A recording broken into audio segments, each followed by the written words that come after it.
Poultry ఇండియాలో మేము ఏంటంటే హైలైన్ ఇది ఇంటర్నేషనల్ బ్రీడ్ అండి. ఇప్పుడు వరల్డ్లో #1 బ్రీడ్ 1936లో స్టార్ట్ అయింది. కానీ మేమేంటంటే హైలైన్ ఇండియాలో మా ఇండియా జెనెటిక్ ప్రోగ్రామ్ అని స్టార్ట్ చేసాం. సో ఇది ఇప్పుడు 4వ జనరేషన్ అండి ఈ సంవత్సరంలో ఇస్తుంది. దీనివల్ల ఇప్పుడు దగ్గర 40 గుడ్లు పెరిగినాయి ఫార్మర్స్కి.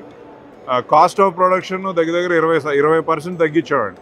నోటీస్ చేస్తున్నారు, మాకు డిమాండ్ కూడా మేము ఆల్మోస్ట్ 30-40% బిజినెస్ పెరిగింది. సో ఇప్పుడు వచ్చే సంవత్సరం ఆల్రెడీ జనరేషన్ 5 స్టార్ట్ అయ్యింది మా దగ్గర. ప్రొడక్షన్ నెక్స్ట్ ఇయర్ నుంచి సప్లై చేస్తాం ఫార్మర్స్కి. సో దాంట్లో ఇంకొక గుడ్లు పెంచుతో ఇంకో కొంచెం ఇంకా కూడా మా ఎక్స్టెండ్ చేస్తున్నాం. సో ఏంటంటే ఫీడ్ ధరలు ఈ సంవత్సరం చాలా మొక్కజొన్న 22-23 ఉండేది 30 అయిపోయింది. సో ఇదైతే ఇది ఆగదు, ఇది వెళ్తూ ఉంటుంది. కానీ అందుకనే ఫీడ్ కన్జంప్షన్ తగ్గిస్తా, గుడ్ రేటు దాని ప్రకారం పెరగకుండా బర్డ్ ఎఫిషియన్సీ పెరగాలి. So that is what we are working on.